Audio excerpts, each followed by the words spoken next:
by far, I would say.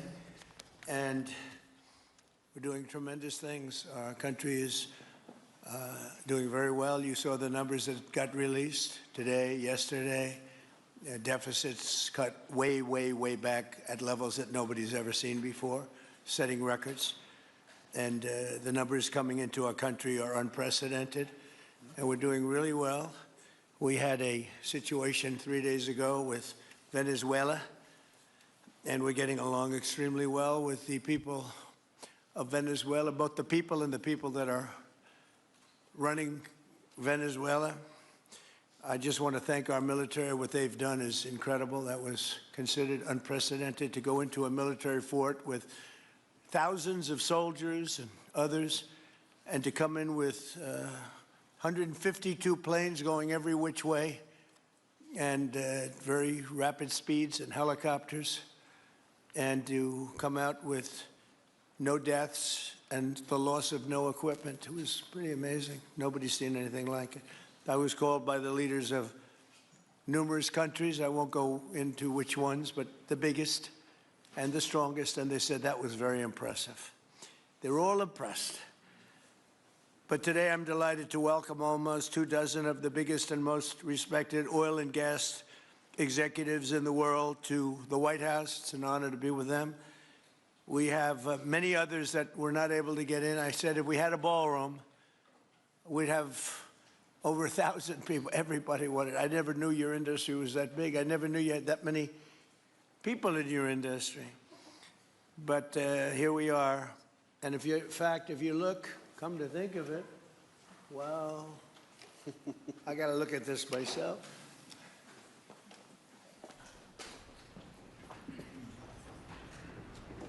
Wow. What a view. This is the door to the ballroom.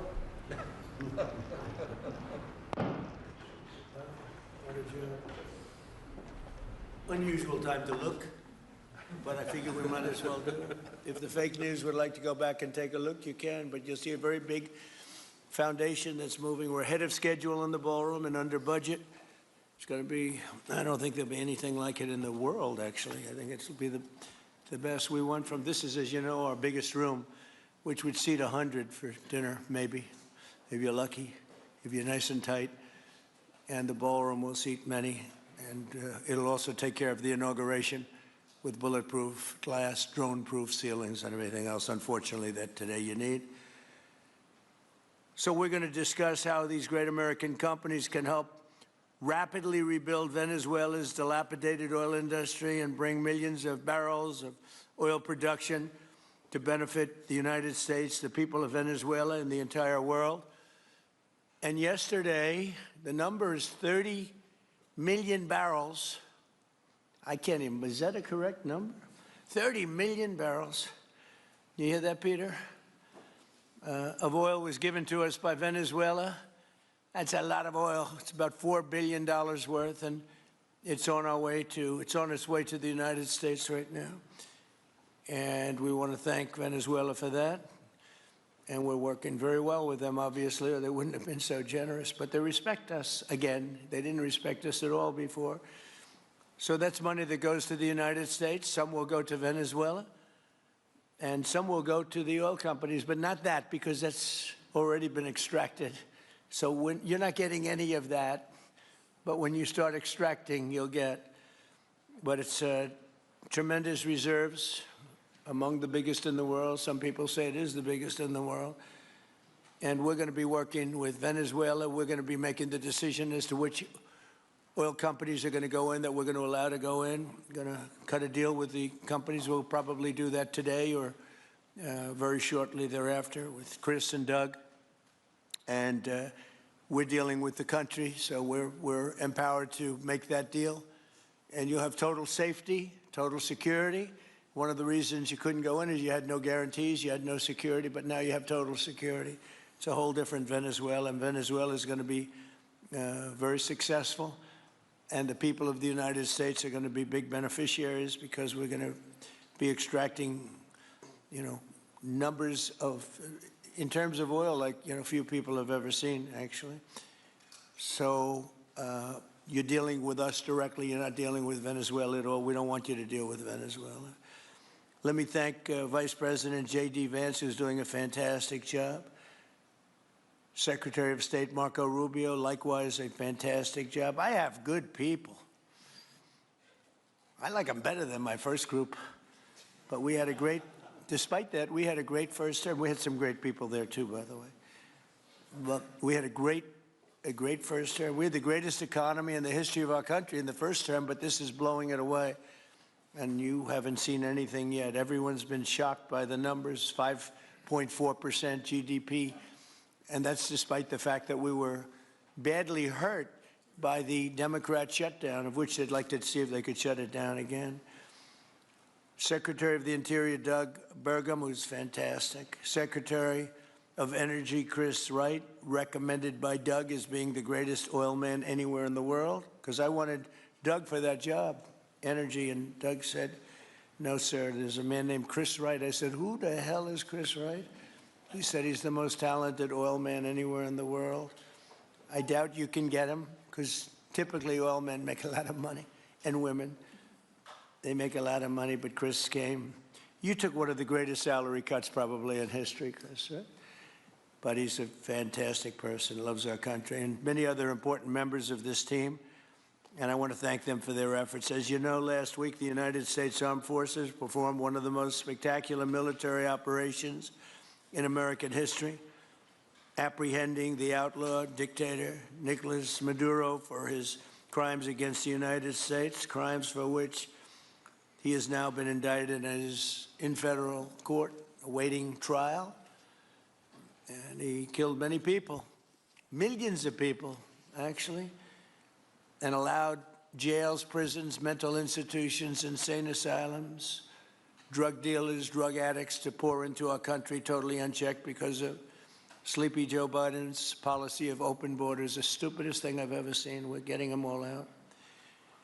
The departure of Maduro makes it possible an incredible future for both nations, Venezuela and the United States, in which we will more closely integrate the economies of two major energy powers in the Western Hemisphere. Energy coming out of Venezuela was very small. One of the things the United States gets out of this will be even lower energy prices. We have people now getting gasoline for $1.99, $1.96, $1.95, $1.92 yesterday, somebody.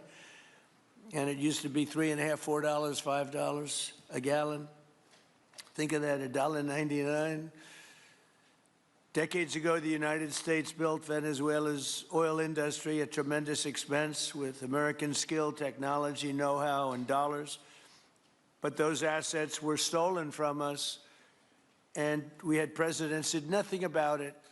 This president is much different than your other presidents. They did nothing about it. They stole it. Some of the people in this room were a little bit younger when that happened, but not that much younger. It wasn't that long ago. But they stole our assets like we were babies, and the United States did absolutely nothing about it. So now we're doing everything about it. Now we're doing 500% about it, but it's a long time after the act took place. So they stole from us, and it was taken by socialists and communists at the time, and Venezuela was going bad, really bad. And as much oil as they have, they're producing almost nothing, which is just a system. So we're really, if you look at it, we're taking back what was taken from us. They took our oil industry. We built that entire oil industry. Started a long time ago, but they took it, and they were very ungracious to this country, but now they're being very nice. American companies will have the opportunity to rebuild Venezuela's rotting energy infrastructure and eventually increase oil production to levels never, ever seen before.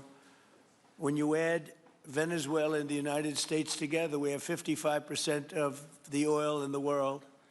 The United States is #1. We have them drilling. Drill, baby, drill was my campaign. And Doug and Chris, I think we're setting records on drilling right now and taking oil without Venezuela. That's how we're getting the oil prices down. The plan is for them to spend, meaning our giant oil companies will be spending at least $100 billion of their money, not the government's money. They don't need government money. But they need government protection and need government security that when they spend all this money, it's going to be there so they get their money back and make a very nice return. The plan is for them to spend at least $100 billion to rebuild the capacity and the infrastructure necessary. Venezuela has also agreed that the United States will immediately begin refining and selling up to 50 million barrels of Venezuelan crude oil, which will continue indefinitely. We're all set to do it. We have the refining capacity. It was actually based very much on the Venezuelan oil, which is a heavy oil, very good oil, great oil. It's fantastic for certain things like asphalt roads, the best there is in the world for asphalt roads and other things.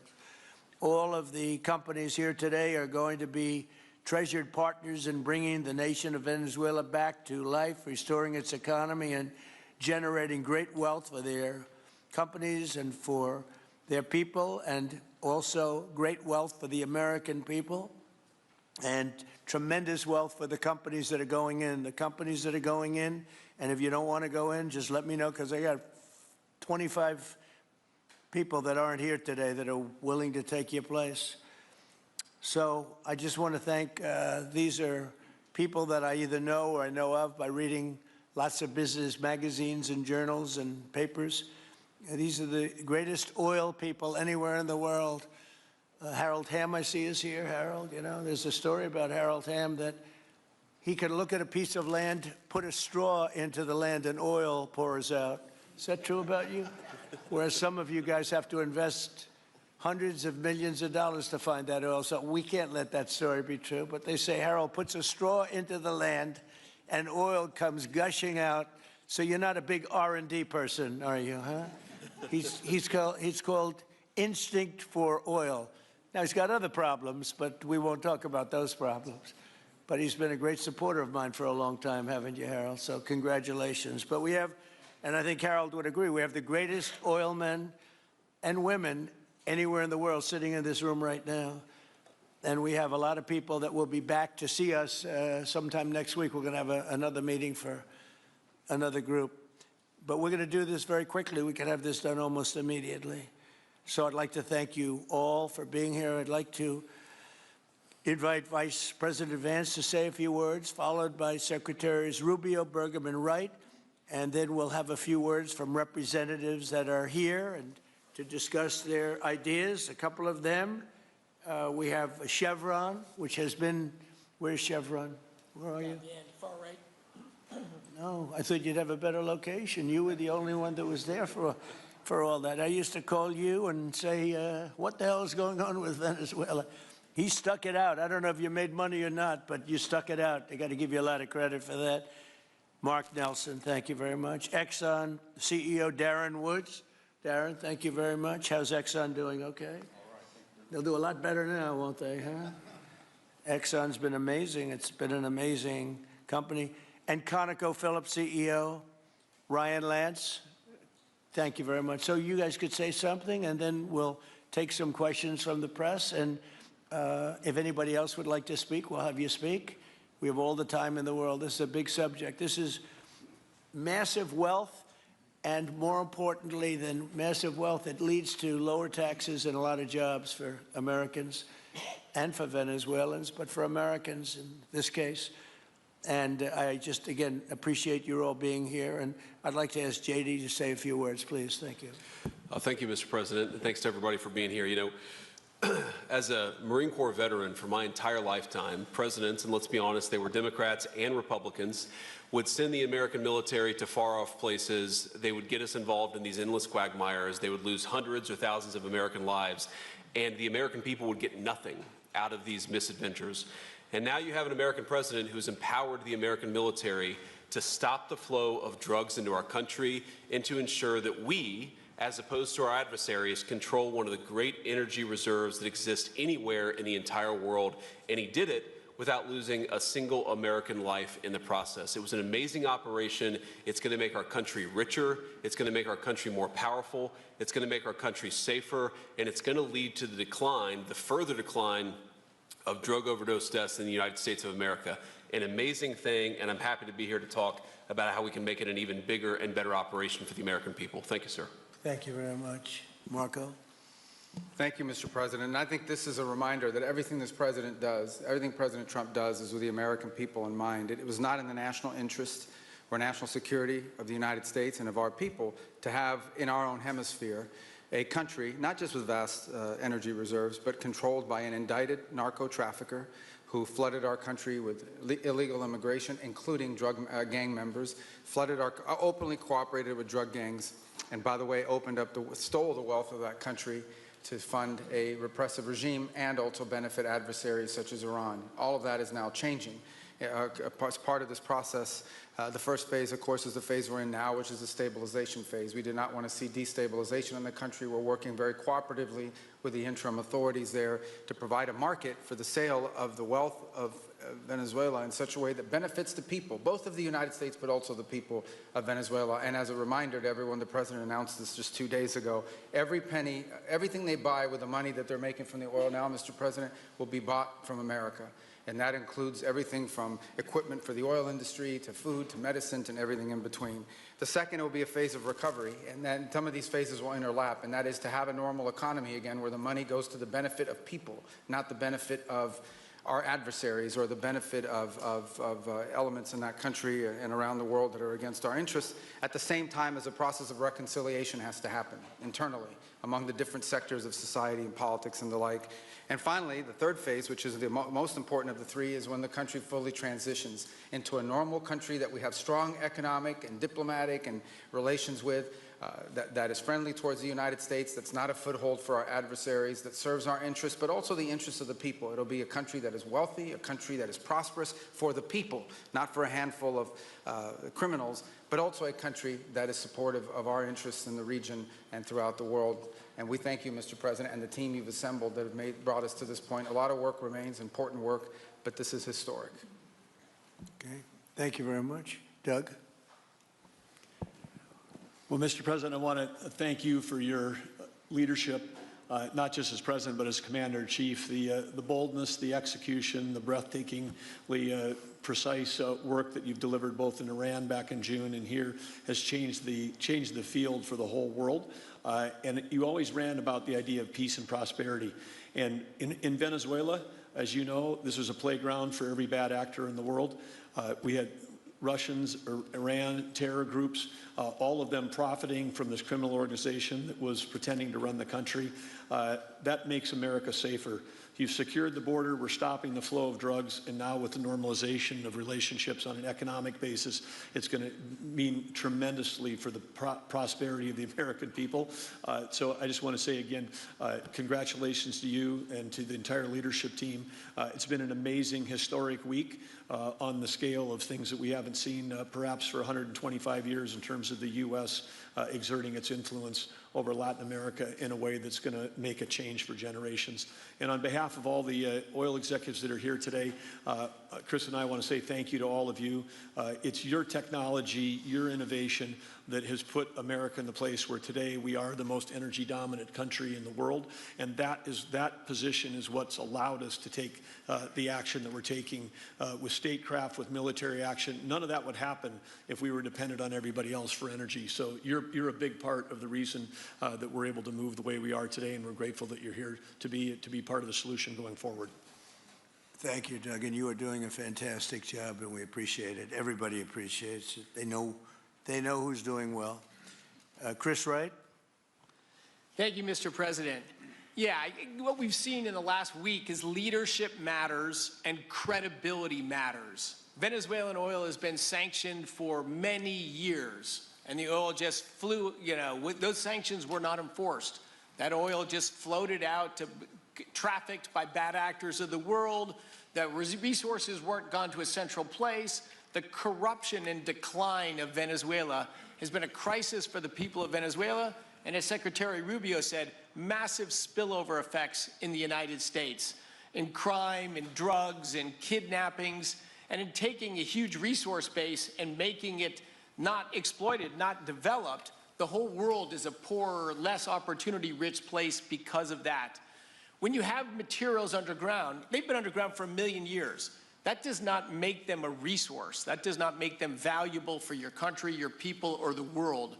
They only become a resource with technology, with capital, with rule of law, and a system of governance that encourages the harvesting of those resources to make the better world. And we see here the dramatic contrast between the United States, which may have less oil underground than Venezuela. We have 20 times the production of Venezuela, 20 times the impact of human betterment, massively better quality of living here in the United States. That was at risk under the last administration. We've seen a lot of attacks on the energy that makes the world go round. President Trump's election has removed those risks, has embraced reality about how the world is energized, and we are at record production of oil in the United States, record production in natural gas in the United States. We've seen a meaningful decline in gasoline prices, diesel prices, travel prices because of jet fuel. And now President Trump is taking the genius of a different way to try to solve a 25-year festering problem in Venezuela, that all the traditional things have not worked. But ordering both a tremendous military operation to remove the heads of a criminal organization masquerading as a government, and then to use the power of our military, not to fire bullets, but to stop the flow of Venezuelan oil to the world, immediately gave us leverage over the interim authorities in Venezuela and has allowed us to be in this position today where the actions of this government can massively improve Venezuela for the better, and the bigger impact is to massively improve the quality of life, affordability, safety, and security of the United States. Very proud to be here. And we'll turn it over to Mark Nelson, who's the vice chairman of Chevron. Chevron has been in Venezuela for over 100 years, continuously. Mike Wirth, the CEO, had a knee replacement recently. He's not here. Mark is a tremendous leader in our industry, and I'll turn it over to him. Thank you, Secretary Wright. Again, I'll send Mike Wirth's regrets. He really wanted to be here, Mr. President. Right. Great guy. On his behalf, I have 3 very quick thank yous and an assurance I'd like to provide you all. The first thank you, Mr. President, is to you. It's thank you for convening this gathering. It's thank you for your leadership, and thank you for continuing to keep American energy domination in the forefront. So thank you for that. Thank you very much. The second thank you actually is to the cabinet. So Secretary Rubio, Secretary Burgum, Secretary Wright, your ability and commitment to continue to engage with the parties around the table to keep the world working is greatly appreciated. So thank you for that. And the final thank you actually would go to our Venezuelan employees of Chevron. They've been working tirelessly to operate safely, protect the environment in country, and their dedication and skill will help us in this next chapter. And finally, I'll close with the assurance. For more than a century, Chevron has been a part of Venezuela's past. We are certainly committed to its present, and we very much look forward as a proud American company to help it build a better future. And so, Mr. President, thank you for your leadership. You really suffered there. You stuck it out. A lot of people left. A lot of big companies left. Many of the people sitting at this table left because of the safety risk and other risks. But you stuck it out. I give you credit for that. Sometimes it was hard. I remember 6 months ago I told you to stay, just stay. Things are going to happen. You'll be very happy. I didn't know they were going to happen this fast or this conclusively. One thing I think everyone has to know is that if we didn't do this, China or Russia would have done it. And if China or Russia were a next-door neighbor, because essentially this is not around the other parts of the world so far away where you fly in an airplane for 24 hours before you get there. This is sort of a next-door neighbor if you think about it. And I told China and I told Russia, we get along with you very well. We like you very much. We don't want you there. Not going to be there. And if we didn't do this, China would have been there and Russia would have been there. Maybe they both would have been there together, but they're not going to be there now. One thing I will tell them, and I will tell you, that we are open for business. China can buy all the oil they want from us there or in the United States. Russia can get all the oil they need from us, and they do like oil, even though they produce a lot of it. But China, Russia, and everybody else is able to go, and we'll be open for business almost immediately. I have a feeling the $100 million will be spent $100 billion will be spent very, very rapidly by these very big, powerful, and rich companies, and I think they're going to be able to rebuild the infrastructure. And I hope it's going to be brand new as opposed to a rehab, because I know the tremendous difference between the new and the not so new in your industry. The new is much more beautiful, much better in every way, and actually much smaller. It's like everything else, gets smaller and stronger. It's a combination of smaller, better, and stronger. So I hope you're going to build all brand new stuff, rip out the old crap that's been there for so many years, and do it the right way. You're going to be there a long time if we make a deal. If we make a deal, you're going to be there a long time. If we don't make a deal, you won't be there at all. It's, you know, sort of interesting. But again, China and Russia would have been there if we didn't do this. And the other thing people ask about the second wave, I don't think it's going to be necessary. We have an armada, a giant armada like nobody's ever seen in that part of the world, and it's stationed off the coast, and we are getting along so well with the people that are involved and representing Venezuela that I don't think we're going to have any, I don't think it's going to be necessary to do the second wave. We were planning on a second wave, but the first wave was so powerful and so good and so strong, and frankly, the people in the country, they did the right thing. They were smart. They did the right thing. They didn't want to go through a second wave. But we've got a tremendous number of the most powerful ships in the world right there. I don't think we're going to have to use that. I'm happy to say that.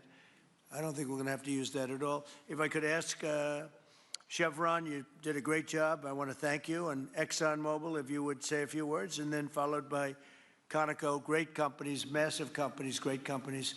Exxon, please. Sure. Thank you, Mr. President. I appreciate the invitation and the opportunity, frankly, for the entire industry to show up and provide a perspective. Frankly, we've been kind of unresponsive to the press regarding Venezuela. I guess today's the opportunity to address the press directly with respect to a number of questions that have been asked of ExxonMobil. First and foremost, obviously, is the interest that we have in Venezuela. And I think, you know, the way I would position that, I think one of the reasons why we see many of the industry players here is we're in a depletion business for a product that is in great demand and will be in demand for many, many, many decades to come. And as a depletion business, the biggest challenge we have is finding resources.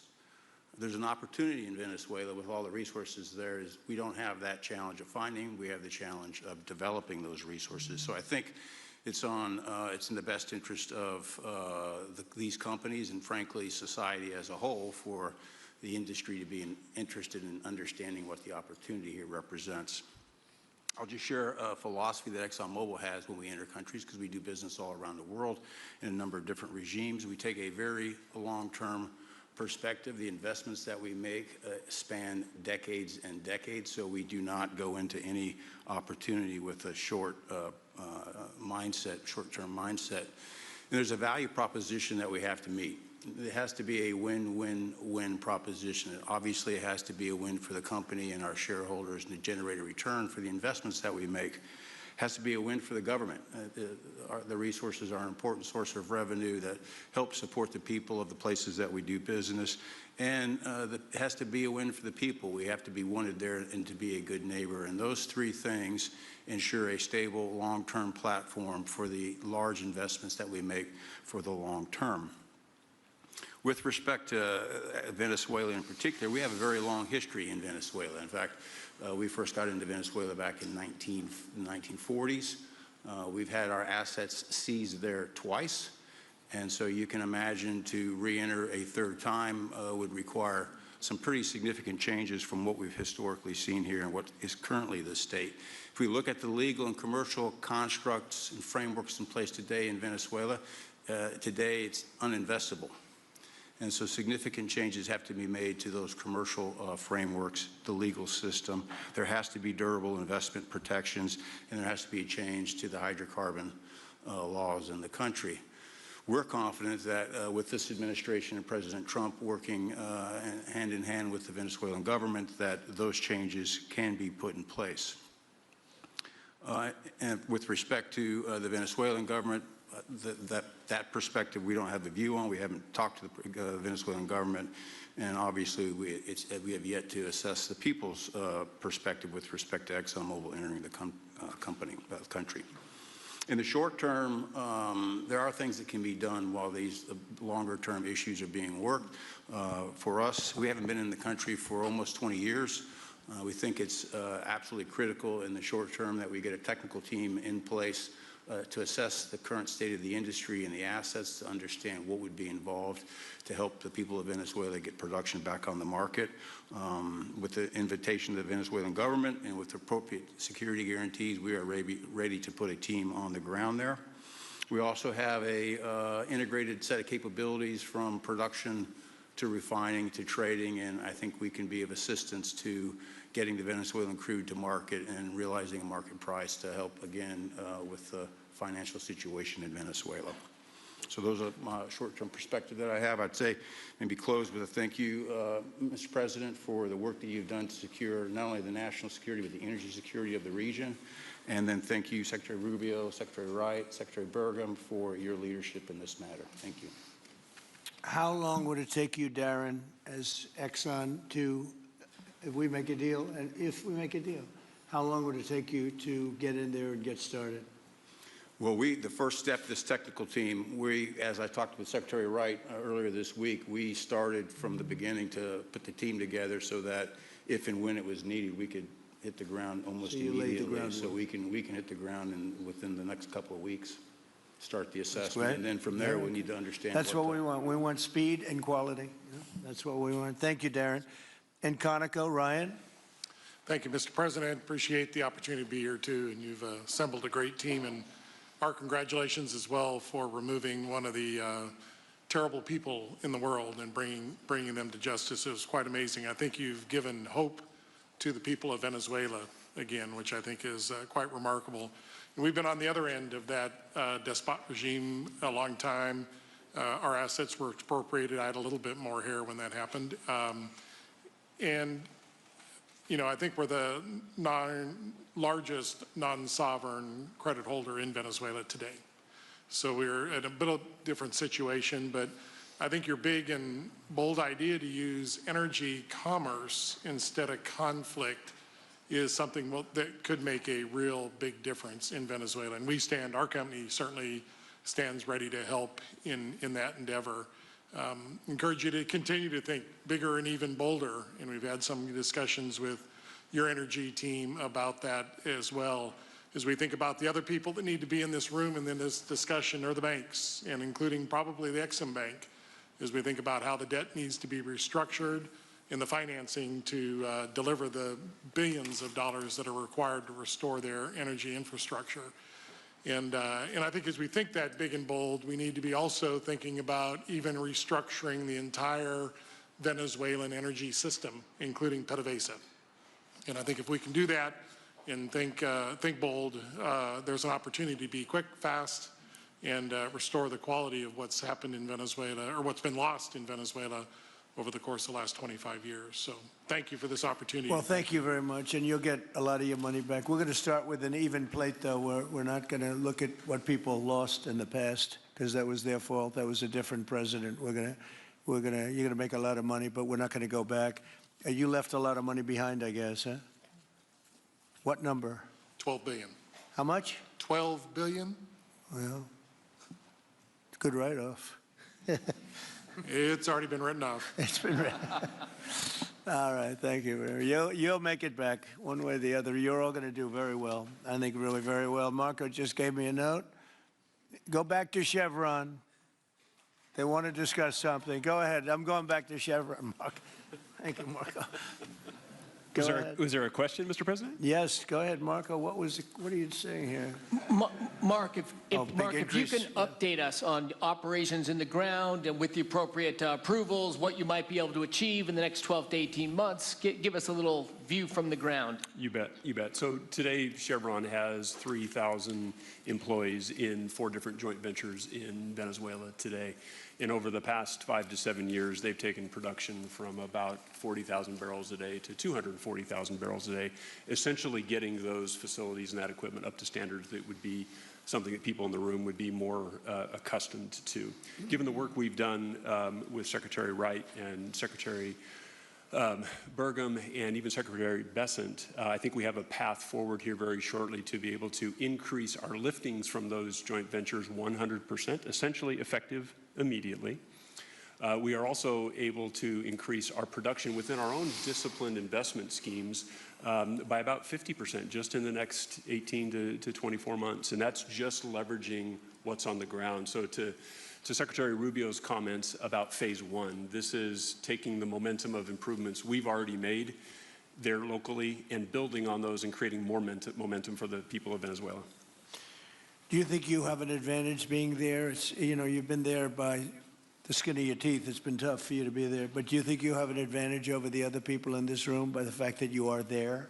Yeah, I think there are, Mr. President, I think there would be days where it didn't feel like an advantage, and there are days where it does feel like an advantage. But having people on the ground today that care desperately about the people of Venezuela and know how to operate the assets that are there, that is a definite advantage today. Would you say the best locations are available, or would you say the best locations are already sort of worked, even though they're in very bad shape?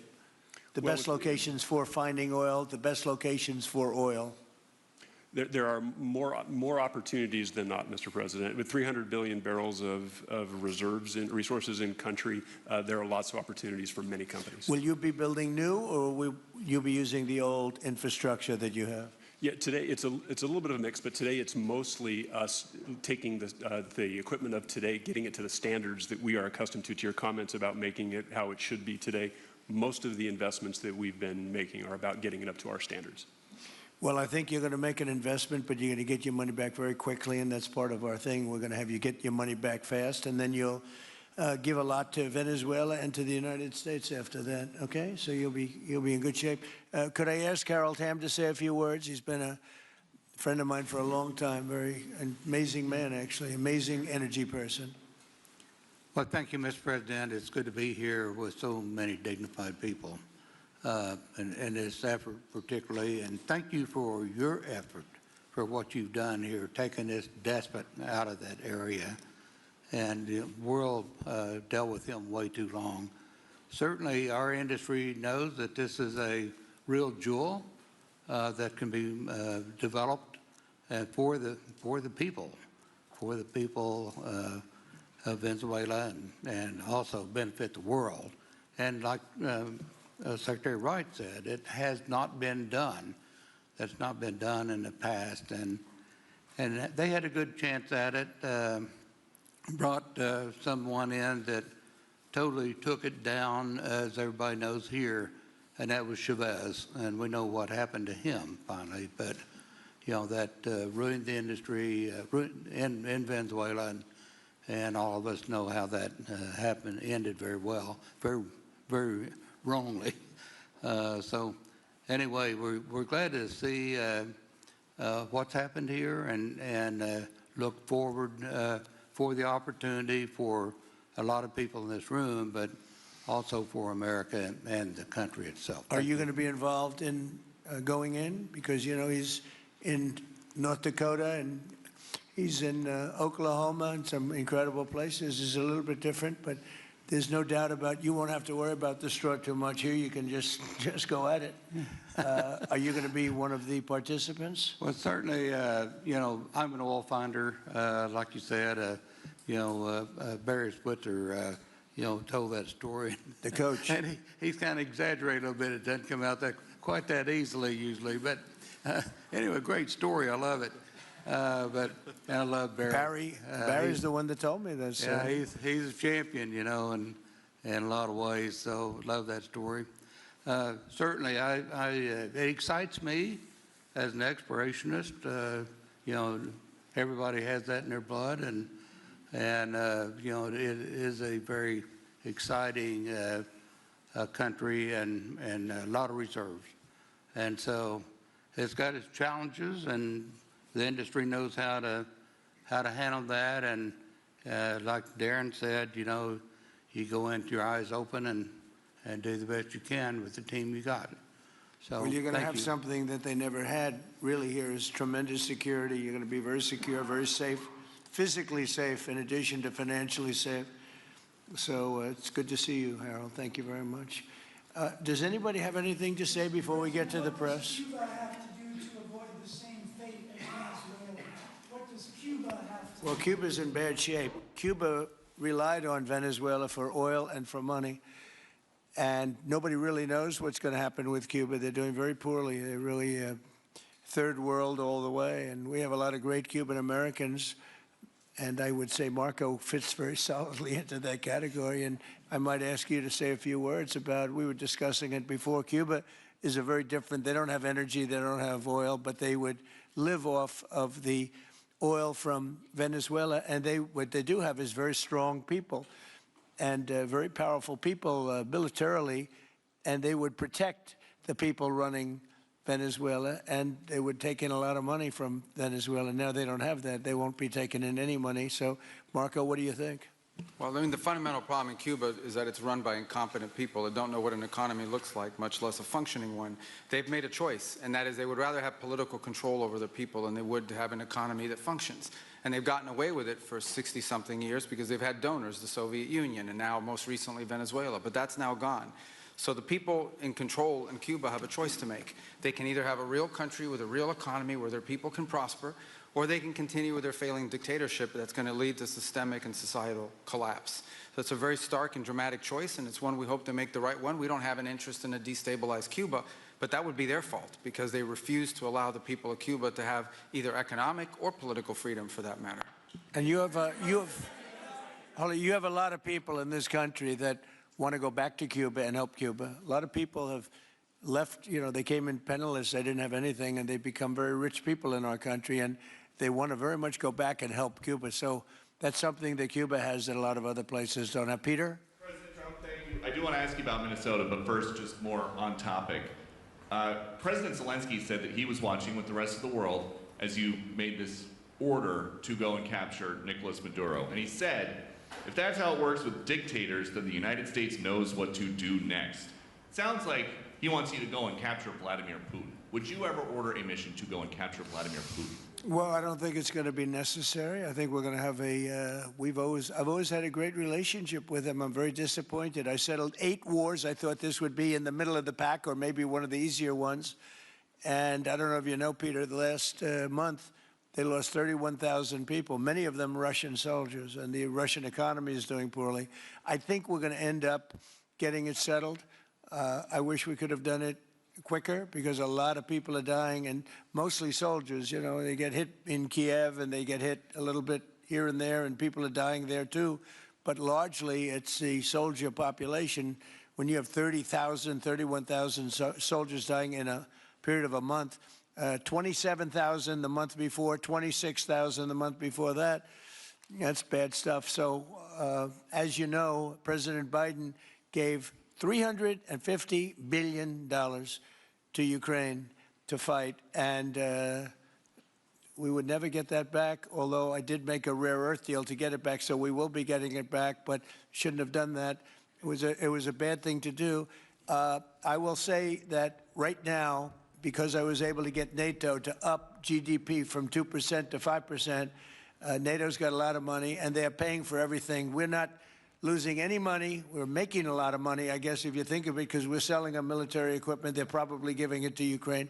But we're selling them to NATO military equipment. We're getting full price and all of that. But that's not a big deal to me. What is a big deal is stopping a war where 30,000 people are being killed every single month. On Minnesota, the vice president yesterday suggested that Renee Good, who was killed by this ICE officer, was part of a broad left-wing network. What has your team told you about this broad left-wing network? Who is in charge of it? Who's part of it? What's it called? Well, I haven't seen the Vice President's statement, but he's generally very accurate, I hate to say. Look, I watched that yesterday, and there were a lot of different forms to it.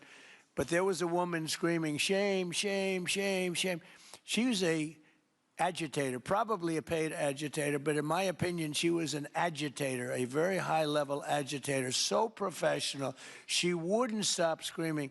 I said, this isn't a normal situation. This is a professional troublemaker, because you heard it and I had it. Now, I will say this, the news sort of turned her down, turned her off, because you're trying to watch. She was so loud and so crazy and just not normal. When somebody sees something like that, they don't go screaming and the same words. So I guess you could say professional, but I didn't think she did a very good job.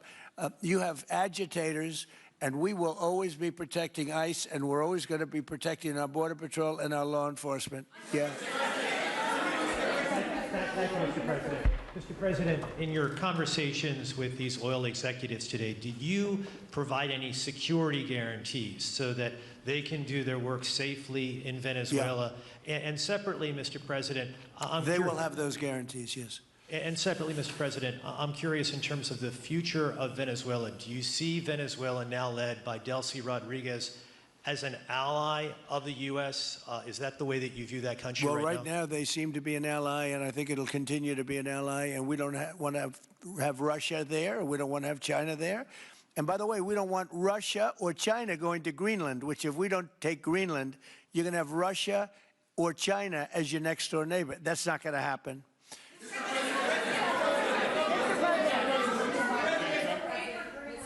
The white. Mr. President, thank you. You just said that these companies would have security guarantees if they go in on the ground in Venezuela. They will have. And what is your plan there actually for these companies and those Americans who are going to be on the ground working for these companies? Well, there are going to be Americans. I assume they're going to be using a lot of Americans, but they're going to be using a lot of people from Venezuela and other places, I would imagine. But I would think that mostly they'll be using Venezuelan workers. They have a lot of great workers. They have a very high unemployment rate, and they have workers that are very familiar with taking oil out of the ground. Yeah. How long do you think the Ayatollah will be in power after what we've seen play out on the ground there? When is the U.S. going to get involved now that reports of protesters being killed on the ground? So Iran's in big trouble. It looks to me that the people are taking over certain cities that nobody thought were really possible just a few weeks ago. We're watching the situation very carefully. I've made the statement very strongly that if they start killing people like they have in the past, we will get involved. We'll be hitting them very hard where it hurts. And that doesn't mean boots on the ground, but it means hitting them very, very hard where it hurts. So we don't want that to happen. There have been cases like this where President Obama totally backed down. But this is something pretty incredible that's happening in Iran. It's an amazing thing to watch. They've done a bad job. They've treated their people very badly, and now they're being paid back. So let's see what happens. We're watching it. We're watching it very closely. Go ahead, please. Yes, go ahead. Thank you so much, Mr. President.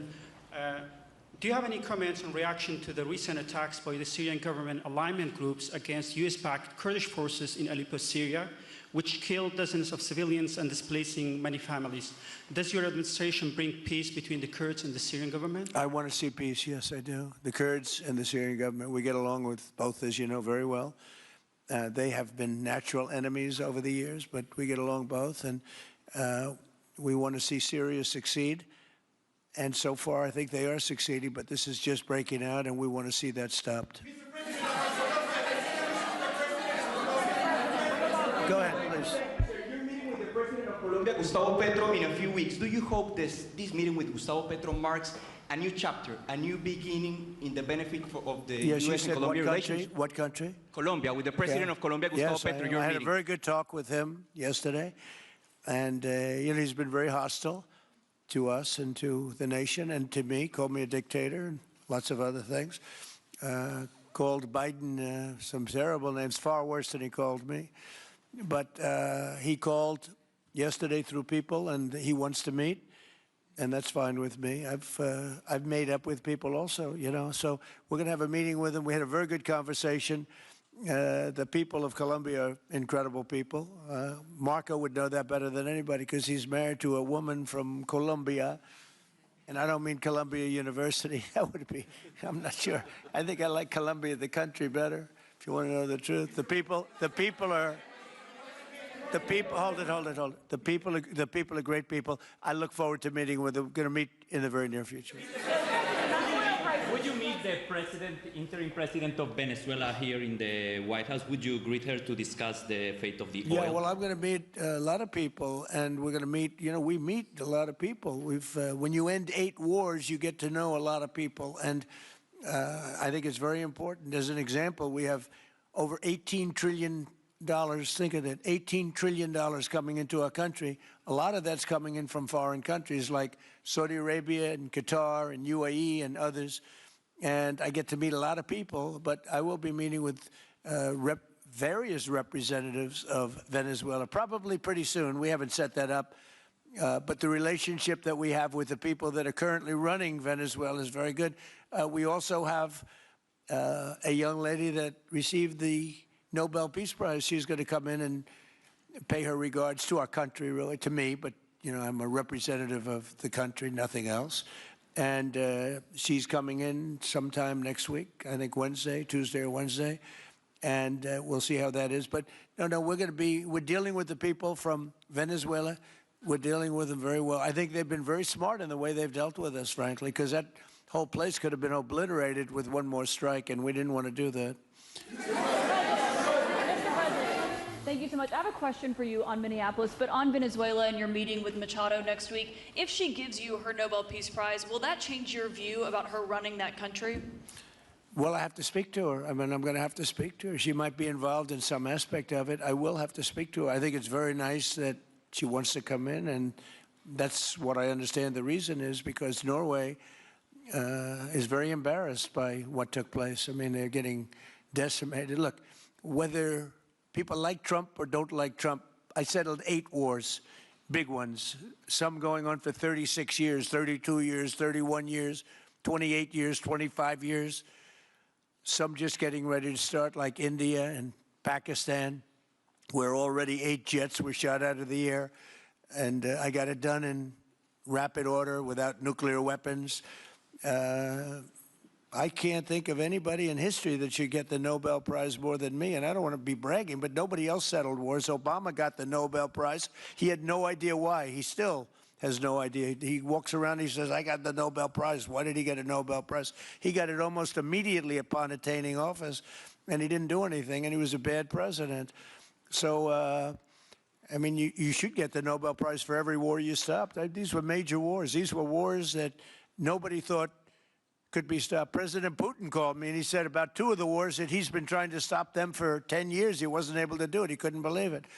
So in theory, you should get the Nobel Prize for every war you stopped. Every one of them was major.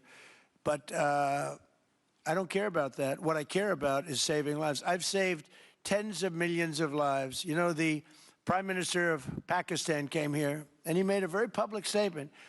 He said that President Trump saved minimum 10 million lives having to do with Pakistan and India, and that was going to be raging. So, but I'm honored that she's coming here. I look forward to meeting her, yes. And on Minneapolis, Go ahead. On Minneapolis, Mr. President, I have a follow-up for you. The state officials there have said that the FBI is not sharing evidence with them. Typically, they would conduct a joint investigation, as you know. Do you believe that the FBI should be sharing evidence with state officials in Minnesota? Well, normally I would, but they're crooked officials. I mean, Minneapolis and Minnesota, what a beautiful place, but it's being destroyed.